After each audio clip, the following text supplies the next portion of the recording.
Hey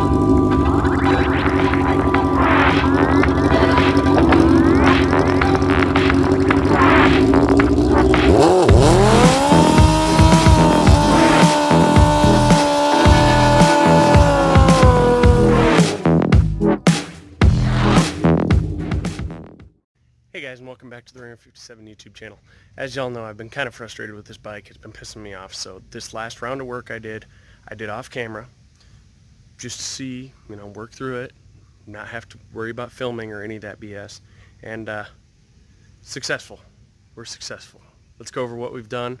We're also going to review a few things that the bike has, what the bike runs on, and all that as an introduction, because I do have about 45 new subscribers that may not have gone all the way back to the original videos, so we're going to go over what this bike is.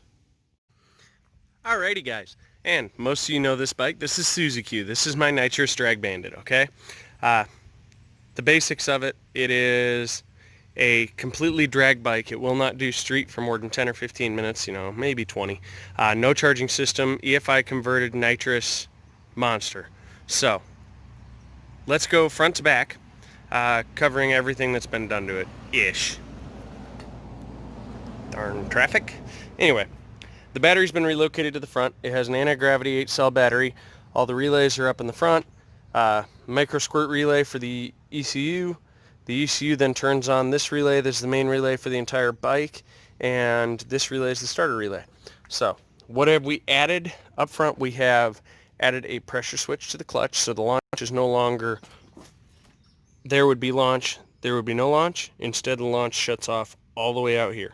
And it works pretty darn well. I got to be stupid aggressive with it to get it to work, but it does work. I upgraded the oil cooler to a much smaller oil cooler, so it warms up a little quicker, with AN lines. That way I could route it around this bloody header that is just a pain on stock lines. They run right against it. And there's AN fittings down there on the pan. If you need any information on how to do that, go ahead and hit me up in the comment section, or you can hit me on Instagram. It is a 12/16 big bore with a lot of port work, Gsxr cams that I need a degree in, and set the valves. That'll be one of the next things I do next week, if there isn't a track open one day. The forks got rebuilt, and I put 20-weight oil in them so that they're a whole lot slower to rebound. And that has all but eliminated my wheelie issue, so that's good. Going backwards, there's Dana coils under here. You can't see, I'm not taking the tank off.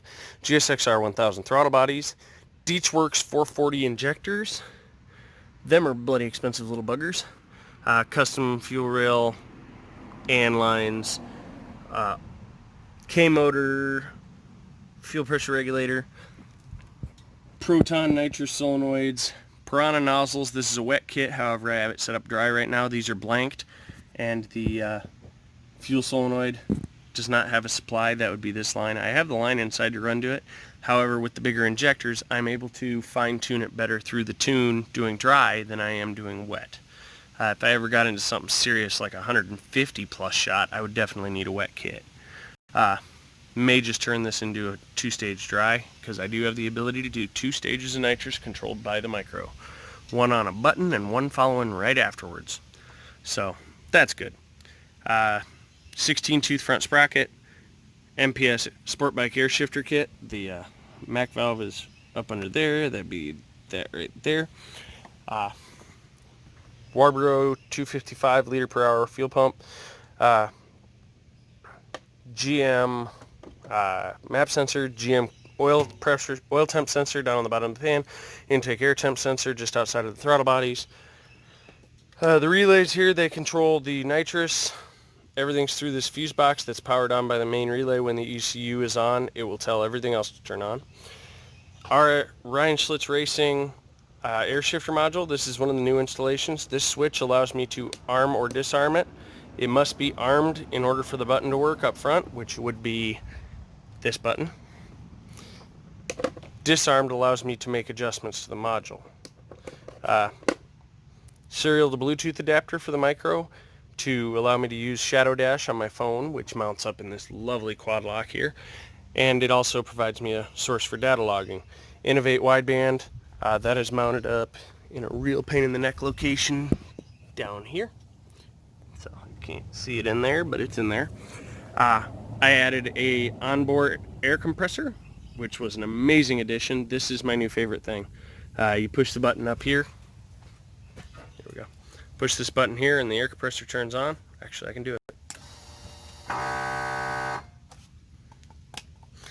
And the air gauge is up there, of course.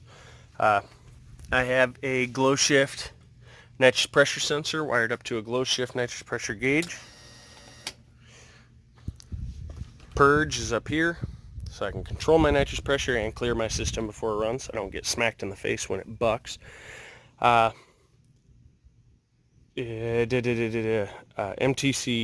it's an Mtc Locker on a stock set of discs with one heavy Barnett spring.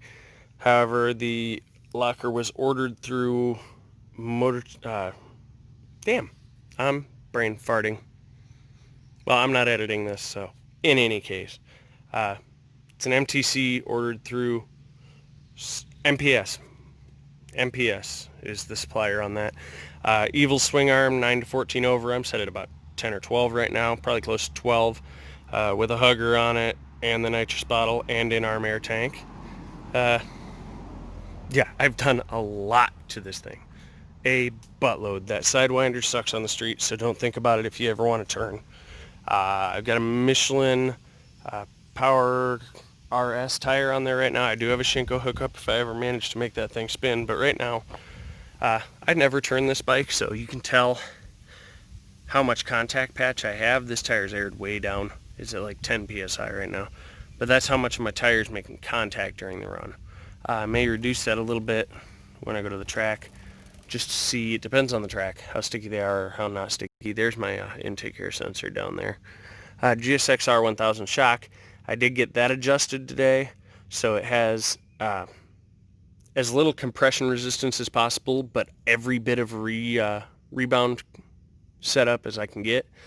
I need all the rebound I can get because this thing was unloading every time I hit the nitrous.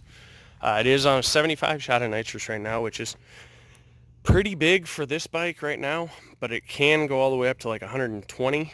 I do have pills for 120. I've never sprayed 120 and actually had it work. I never sprayed 75 and had it work either, so it's nice to have that functional. But yeah, that's where we're at, guys. We're set up out here under our sunshade because it was supposed to rain, but obviously not. And yeah. Thanks for watching, guys. I hope you guys have been enjoying the content. The content's coming. It's here. It's time. July 4th weekend is next weekend. I'm going to find every track I can physically find next week between Thursday, Friday, Saturday, and Sunday. And I'm going to hit every single one of them. I got nitrous out the wazoo.